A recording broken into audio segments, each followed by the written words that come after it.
Takže je to úžasný, že já tady mluvím o obrazech, ale vím, že třeba když jdu na karty, tak samozřejmě vím, že ty karty vlastně ani nemusí používat, že tady energie, která tam je, tak to je léčebná, že Hedulka úžasná osoba, který opravdu se člověk může vykecat. Je to nádhera.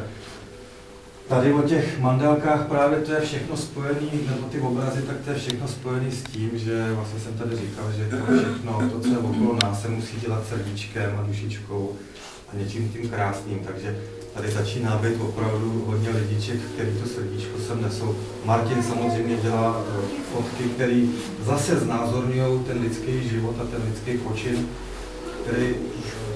který nějakým způsobem funguje. Člověk se trápí třeba v životě, anebo má nějaký útrapy z toho, že samozřejmě každý na sebe koukáme, říkáme, ale já jsem pěkný, nebo mám tohleto. Když potom vidíte, co Martin udělá se životem a co udělá s člověkem vlastně a ten nadhled, jak je v kartách třeba, když podívej se na tohle na sebe a když se potom podíváte na Martinovy fotky, kde vlastně jsou vyfocený lidi a teď si říkáte, ty to ani není možný, že ten člověk to opravdu je. Je to nádhera, on zachytí vlastně tu duši, on ví přesně, kdy zachytí tu lidskou duši, kdy je nádherná. Jako. Samozřejmě nádherná pořád, jako ta moje.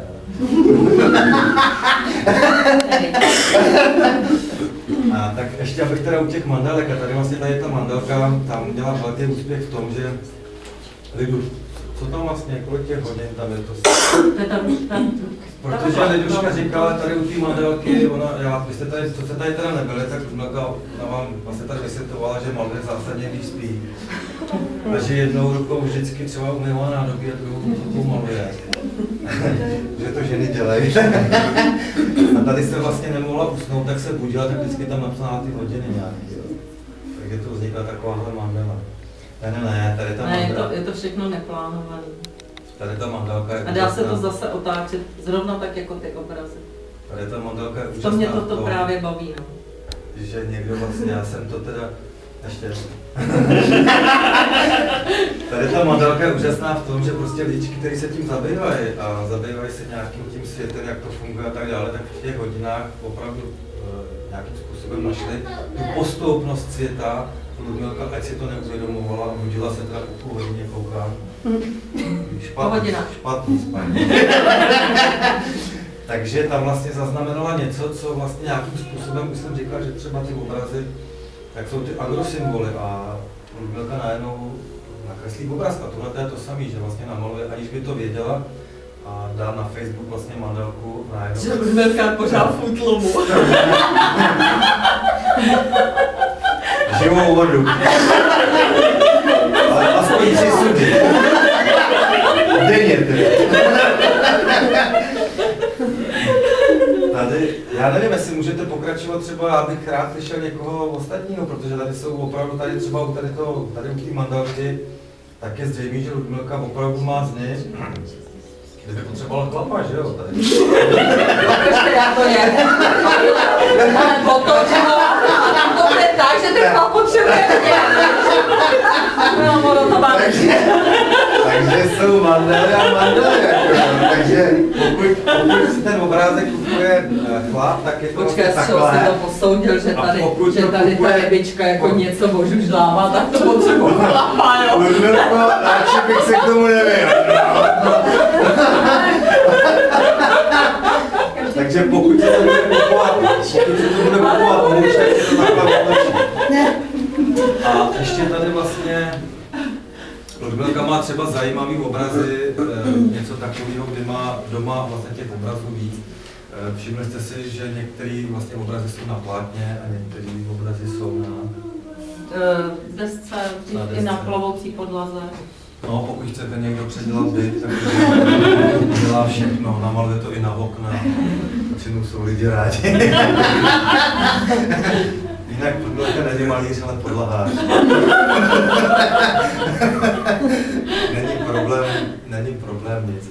Takže třeba i tady ten obraz, který vlastně je, tak nějakým způsobem včera jsme na něj se dívali a je teda fakt, že ty obrazy jsou,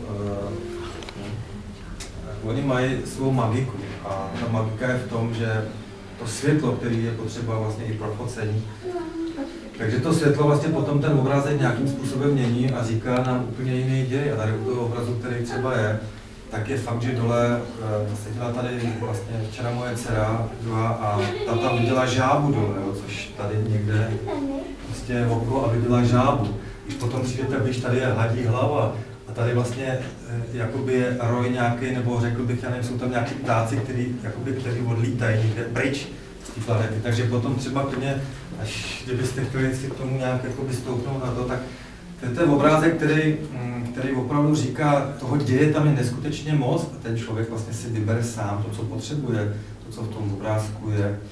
A většinou to jsou věci, které jsou opravdu dané na ten různý den, jo. To je obraz, který vlastně každý den je jiný. A každý den říká něco jiného. Takže Ludmilka vlastně není jen podlahářka, vlastně já teď koukám, že dělá i kalendář. Tady u toho obrazu, když jsem dodělala, tak jsem zjistila, že ho znám uvnitř. Že ho tady někde uvnitř znám. Tenhle ten. A co teda? Já nevím. Taky mám takový pocit. Takovej prostě tady A uvnitř. dvě postavy. Ne, já jsem nekoukala, jako co tam vidím, nic. Já jenom, že ho znám. Uvnitř. A Mně je taky blízký, no. A koně.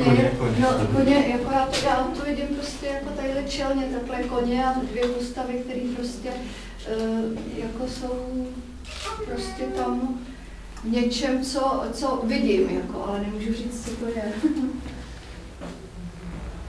Ukaž, Jako, řekla bych ukaž, z našich pověstí, jo, z českých dějin, že tady prostě tohle je kůň a tady to jsou dvě postavy, které prostě někam, ale to jsem jako viděla hned, no trošku možná i to brnění, že jo, tam, no. brnění, jo, to cítím taky. No. Často. Ale jako vyloženě tam cítím český dějiny, jo, jako tu linii, no.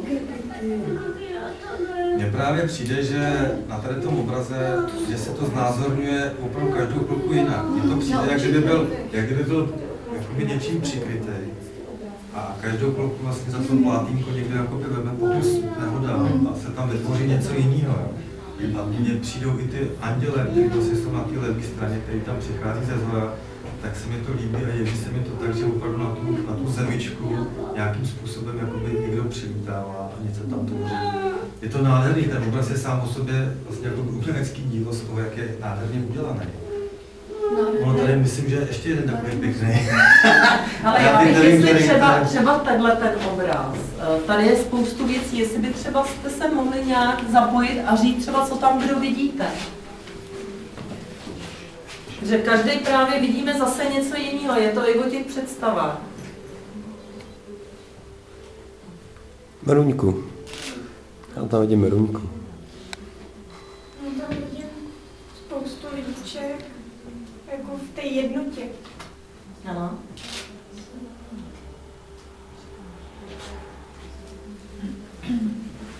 Tady jsem nepoužila štětec. Ani prsty. No. Mně ty obrazy plavou, abych teda to vysvětlila. To ještě prosím tě, Ludmilko, nám ještě trošku vysvětli o tom, jak to maluješ. No to je tajemství těsně tajný.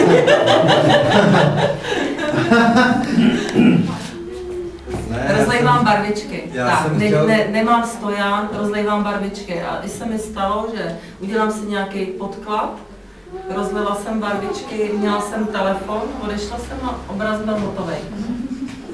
Na Ludmilce jsem to vlastně Ludmilka začala tady. Já se vypínám a nechám to na tady těch s tím tvořením Ludmilka začala, když vylila polívku vlastně jednou a přišla a vlastně z těch nudlí byl smutný člověk.